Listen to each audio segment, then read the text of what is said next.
Look down at your arm right now. Run your hand over your skin.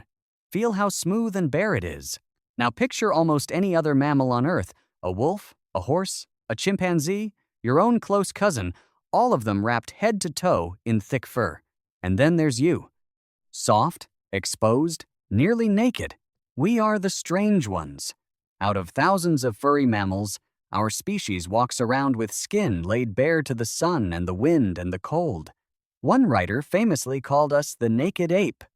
And it raises a question that turns out to be far deeper than it sounds. Why did humans lose their fur? Tonight, let's follow the strange story of how your ancestors gave up the warm coat that nearly every other mammal still wears, and why being bare may have been one of the smartest things our species ever did. But first, a surprise. You haven't actually lost your hair at all. If you counted the tiny hair follicles packed into your skin, you'd find roughly as many as a chimpanzee has.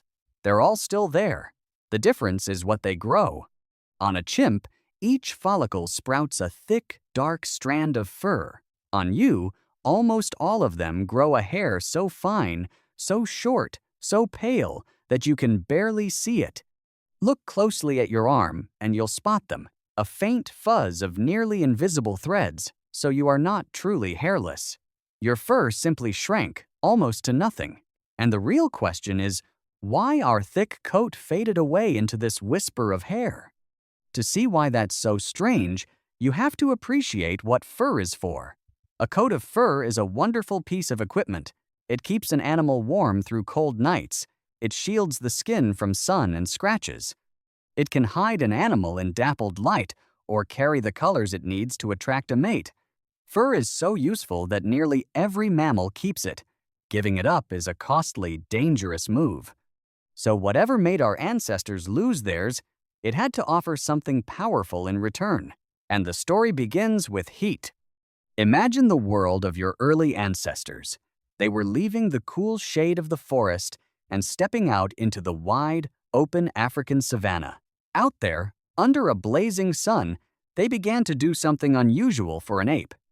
They stood up and they walked, and eventually they ran, covering long distances across hot, open ground in the heat of the day.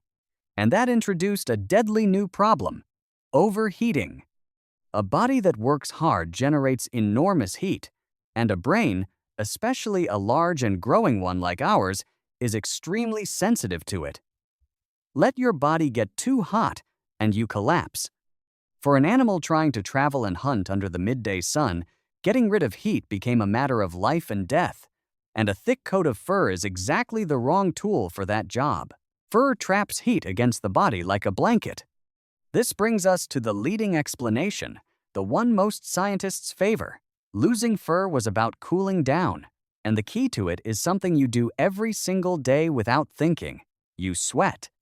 A researcher named Nina Jablonski, one of the world's experts on human skin, has studied this closely.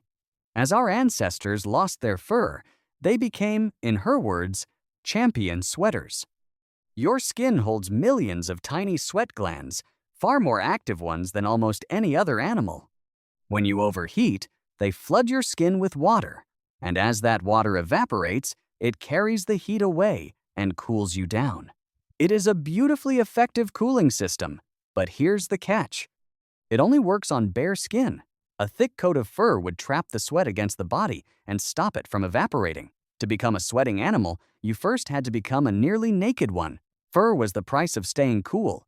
And once you can shed heat that well, something remarkable becomes possible. Researchers like Daniel Lieberman have argued that humans became extraordinary endurance athletes. You will never outsprint a gazelle or a deer.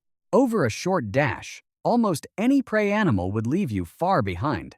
But on a long chase, under a hot sun, the story flips. Those furry, sprinting animals overheat fast. They have to stop and pant in the shade to cool down. You don't. With your bare skin and your sweating body, you can keep walking and jogging hour after hour in heat that would force a furred animal to quit.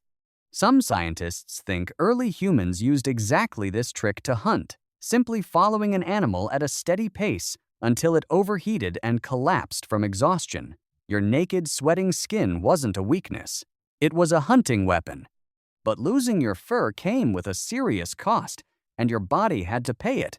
Fur doesn't just keep you warm, it also shields your skin from the sun's ultraviolet rays. Strip that coat away on the open savanna, and suddenly your bare skin is exposed to intense, damaging sunlight. So, Jablonski argues, as we lost our fur, we evolved a new kind of protection. Our skin grew darker. Rich amounts of the pigment melanin developed to act like a built-in sunscreen, guarding the skin and the vital nutrients in our blood from the harsh ultraviolet light. Hairlessness and darker skin almost certainly evolved hand in hand. One change demanded the other. Cooling is the leading idea. But it may not be the only force at work, and a second idea adds something fascinating. This one is about parasites. Scientists Mark Pagel and Walter Bodmer proposed that a coat of fur is also a perfect home for unwelcome guests: lice, fleas, and ticks, the tiny creatures that bite, spread disease, and make life miserable. A thick pelt gives them endless places to hide and breed.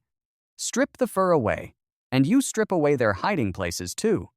By this idea, once our ancestors could keep warm in other ways, with fire, with shelter, with the warmth of a sweating body in motion, losing fur made them cleaner and healthier, carrying fewer of the parasites that could sicken or kill them. And that may connect to one more gentle thread, an idea that goes all the way back to Charles Darwin. He suggested that bare skin might also have been shaped by attraction, by mate choice. Smooth, clear skin, free of parasites and visibly healthy, could have become something our ancestors found appealing in a partner. Over countless generations, choosing healthier-looking, less hairy mates could have nudged us further along the path to bareness. It was probably never the whole story, but it may have helped. Now, to be honest, not every idea about our hairlessness has held up. You may have heard the colorful claim that humans lost their fur to swim, that we went through a watery, aquatic phase in our past. It's a memorable idea, but the great majority of scientists don't accept it. The evidence simply isn't there. It's worth knowing about, mostly as a reminder that not every clever-sounding story survives a close look. So, when did all this happen? Here, the clues get wonderfully strange. Some of the best evidence comes from a creature you'd never expect: the humble louse. A team, including the researcher Mark Stoneking, studied the lice that live on human bodies. Body lice, the kind that live in clothing, split off from head lice only around 70,000 years ago, a clue about when we first started wearing clothes. And if we needed to invent clothing to keep warm, it means we must have already lost most of our fur long before that. Other genetic clues, hidden in the genes that control our skin color, suggest our ancestors may have been losing their fur over 1 million years ago. Back in the time of the great upright walkers who first strode across the savanna, the bare body and the walking, running body seem to have grown up together. So, where does that leave us? The leading answer is heat. Your ancestors traded their warm coat for cool, sweating, bare skin so they could move and hunt and endure under a punishing sun, and they darkened their skin to survive the exposure. Reducing parasites and the pull of mate choice likely helped push the change along, but the exact timing and just how much each force mattered is still debated. We can't rerun the experiment. We can only read the clues left in our skin, our sweat, our genes, and even our lice. And maybe that's the part worth holding on to. The bare skin you ran your hand over a moment ago can feel like a vulnerability, soft and exposed in a world of fanged, furred, armored animals. But it isn't a flaw, and it isn't an accident. It's a piece of survival technology hundreds of thousands of years in the making. It is the skin of a creature built to walk farther, run longer, and endure more heat than almost anything else alive. An animal that conquered the open world not with fur or fangs, but with sweat and stamina and bare, cooling skin. So run your hand over your arm one more time. Feel how smooth and bare it is. You are the naked ape, the strange one in a world of fur.